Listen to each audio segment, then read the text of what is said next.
Lotus Cast presents Shahnameh, the Letter of King. This episode, the story of fereydoon and his three sons. Fereydoon is enthroned.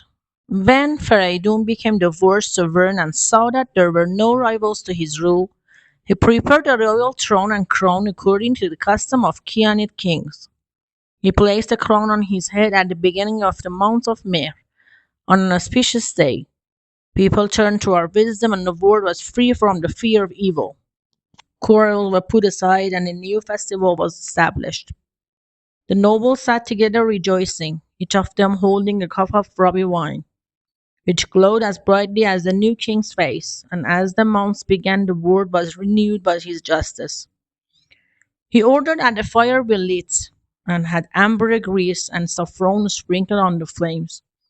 In this way, Fereydoon instituted the festival of Mehregan, and the custom of taking one's ease and feasting at this time. This festival is still observed in his memory, and during the festivities you should try to let no sadness show in your face.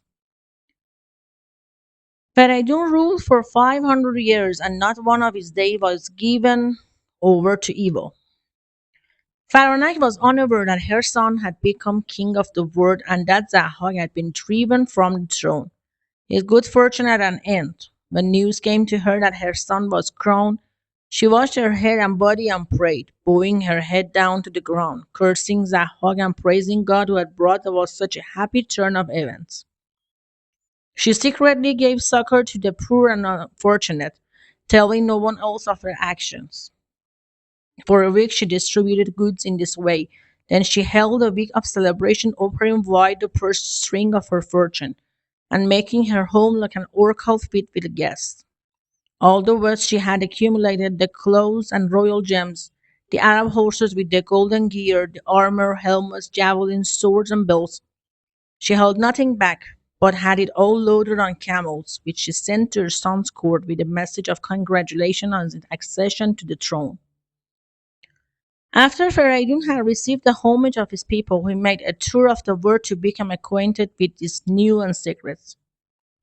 Wherever he saw injustice or an area that was not flourishing, he tried the hands of evildoers as a king should, making the world an earthly paradise and planting cypresses and roses in the place of thorns and beads. Fereydoon sends Jandal to the Yemen. After 50 years had passed, Fereydoon was the father of three fine sons, all worthy to wear the crown. They were as tall as cypress, fair as the spring, the image of their father and the king. Even before their father had named them, they could hold their own against elephants. The two older boys were sons of Shahnavaz, the youngest the son of Arnavaz.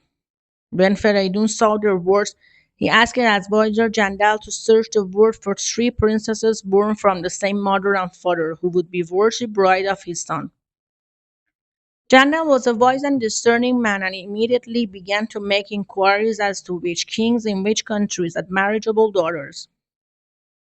He found one in Iran who was worthy of his honor, but then he became to Sarf, the king of the Yemen, and as splendid as a pheasant struggling amongst spring flowers. He kissed the ground and showed flattery on the subject king. The king said to him, "May you never cease to be praised. What orders do you have for me? What instructions do you begin?"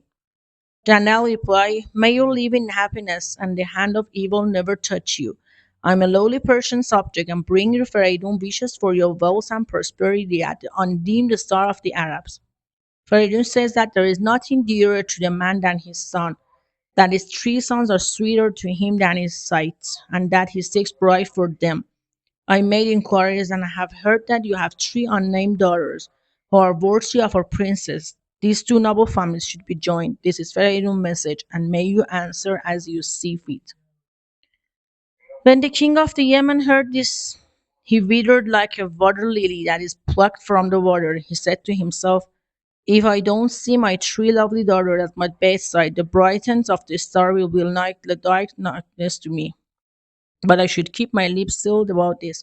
I must be in no hurry to give an answer. I will consult with my adviser and see what they say." He had a suitable lodging prepared for Pharaoh's messenger. There he summoned his advisors and put the matter before them. He said, I have 3 daughters, bright as lip teepers in the loveliness, and because of them Pharaoh had lit a trap for me. He wants to separate me from these girls who are as dear to me as my sight. His messenger proposes that Pharaoh's 3 princes take girls as brides. If I say I'm pleased at this development, I will not be telling the truth, and it is unfitting for a king to lie. Besides, if I hand my daughter over to him, how I will endure the fire in my heart and the tears in my eyes. But if I reject his request, my life will be harried up by his rage. It will be no light undertaking to provoke his wrath. He is the Lord of the world, and you have heard how he dealt with Zahak. Now, what do you propose that I do?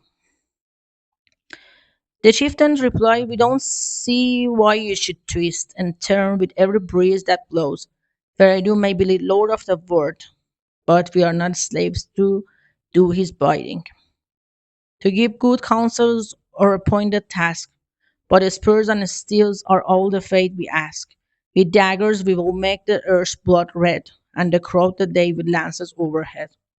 If you approve of Pharaoh's sons, make them welcome and keep silent. But if you want to find a way out of this and are still afraid of Pharaoh, demand conditions that it will be difficult for him to fulfill.